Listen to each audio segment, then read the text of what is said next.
বেহালার ১১৬ নম্বর ওয়ার্ডের চণ্ডীতলা মেন রোডে অবস্থিত জয়চণ্ডী ঠাকুরানী ধাম একটি ৪০০ বছরের পুরনো চণ্ডী মন্দির।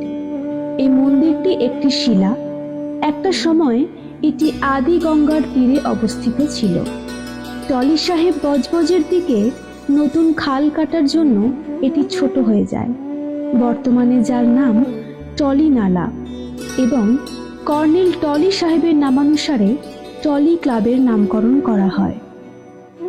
মন্দিরের সামনে দিয়ে যে আদি গঙ্গা প্রবাহিত ছিল, কথিত আছে বেহুলা লক্ষিন্দরের ভেলা এখান দিয়ে গেছিল এবং চাঁদ সদাগরের ব্যবসা বাণিজ্যের অন্যতম মাধ্যম ছিল এই জলপথ।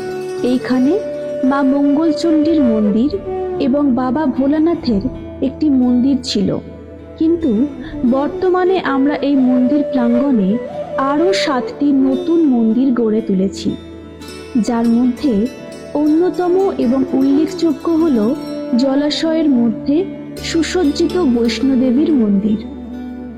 এই মন্দিরের জমির আয়তন প্রায় 7.5 বিঘা এবং জয়চণ্ডী ঠাকুরানীর ধাম দেবোত্তর সম্পত্তি হিসাবে পর্চায় লিখিত আছে।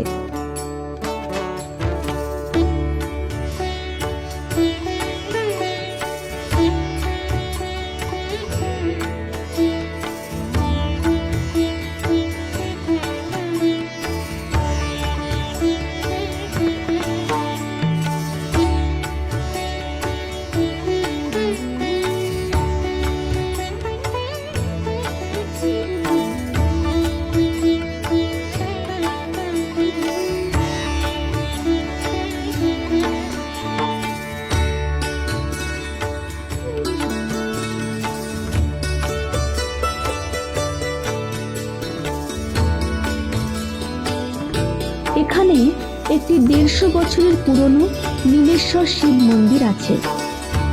এখানে নবনির্মিত 8টি মন্দির প্রতিষ্ঠিত হয়েছে। 1. রাধাকৃষ্ণ মন্দির, বৃন্দাবনের আদলে নির্মিত। 2. বজরংবলীর মন্দির, রাজস্থানের সালসারের আদলে নির্মিত। 3. মা শীতলা, মন্দির প্রাঙ্গণে অভিনব সাবেকি মূর্তি। 4. বৈষ্ণোদেবী, জম্মু রাজ্যে বিরাজমান, এখানে নবনির্মিত হয়েছে।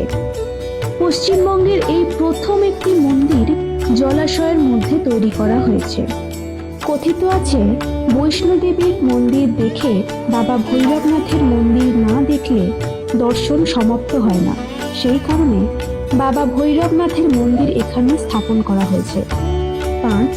খাটুশ্যাম বাবা মন্দির, রাজস্থানের খাটুতে বিরাজমান, এখানে নবনির্মিত হয়েছে। 6. জিন মাতা, এই মূল মন্দির রাজস্থানের সিকরে অবস্থিত রয়েছে, এখানে নবনির্মিত হয়েছে। 7. রানী সতী, ভারতবর্ষের প্রথম যে মহিলা সতী হয়েছিলেন সেই মন্দির স্থাপিত আছে রাজস্থানের ঝুনঝুন জেলাতে, এখানে নবনির্মিত হয়েছে।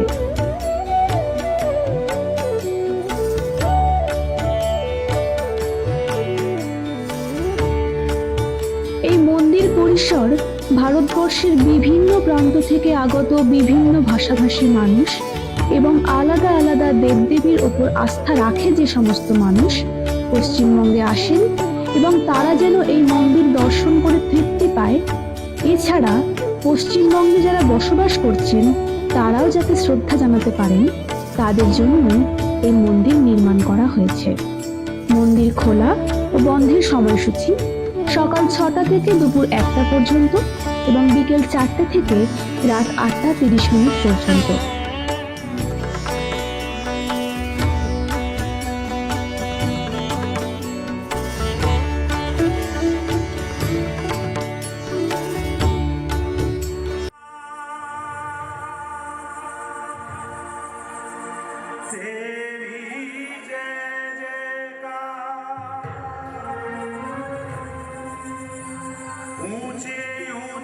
मंदिरों वाली माता